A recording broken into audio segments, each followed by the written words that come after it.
a bit more carrying on from our last video about a spiral of growth, of always expanding. So we can refer to different levels of consciousness within this big super frequencies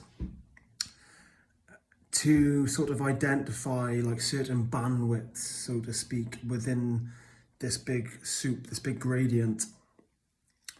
We can put names on them and we say densities. Some people say dimensions. It's not quite the right word to describe it. Dimension is what's inside the object, but density tells you the frequencies within a bandwidth.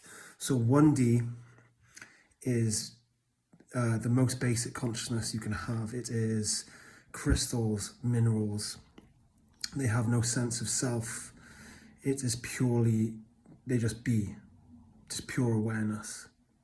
And you can use crystals to amplify certain energies. They all have their own unique properties.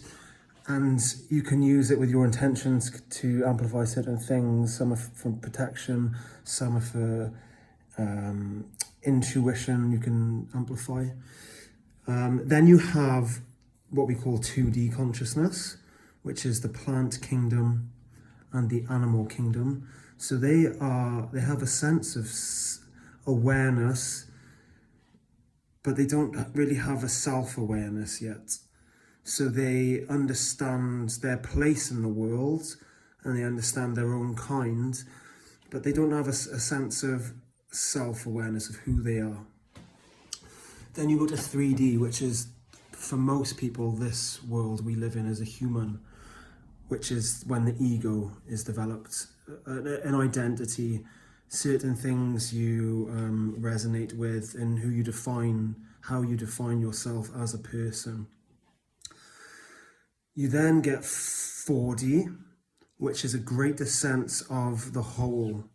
So you still have a very, very great sense of individualism, but you're starting to realize the bigger picture of things, which is the whole. That what these bigger existential questions, what is life?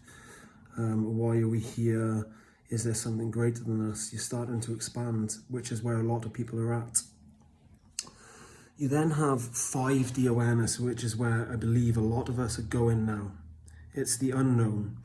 And what that is a greater sense of unity and less individualism. So you still have an ego, you still be individual, but you have a greater sense of we are all one.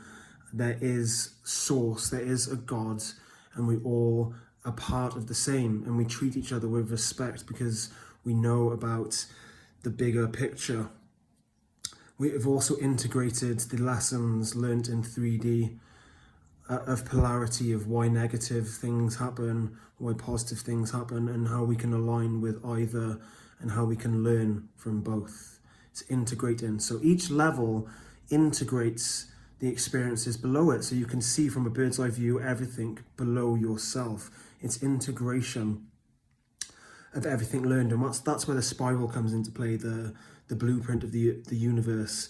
You take everything you've known, you go through a cycle, and then you go back to the start, and then this time you go in an incarnation and go out even further than you had been the previous time with the knowledge you had learned from the previous time.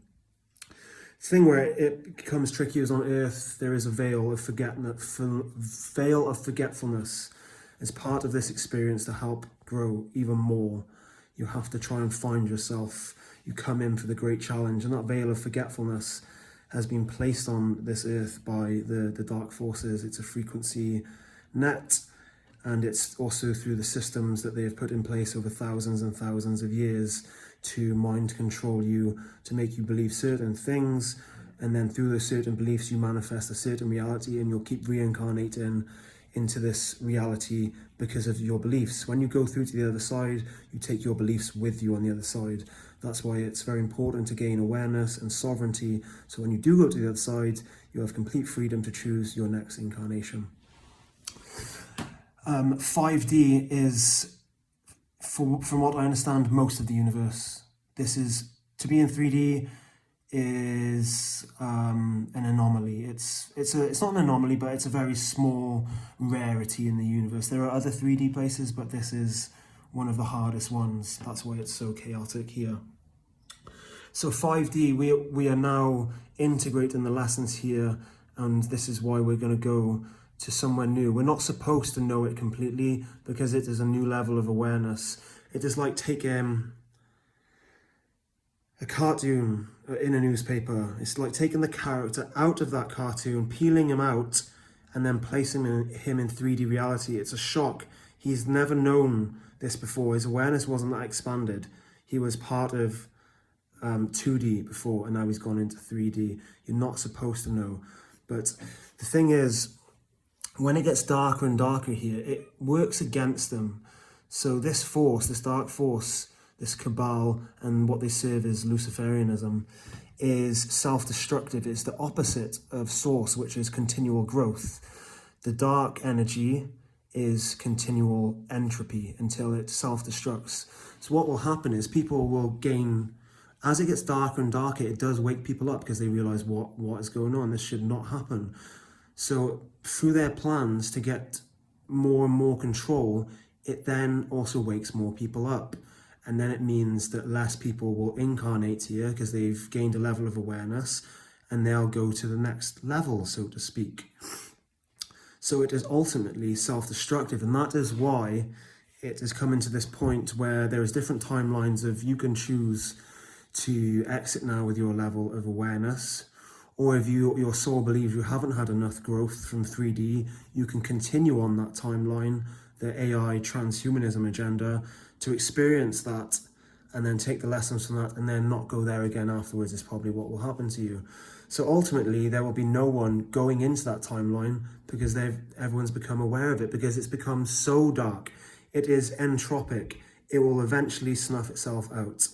So there is no worry. That is why when they put into this quantum computer project Looking Glass, humanity does eventually prevail, because darkness cannot exist on that timeline forever. It will eventually destroy itself.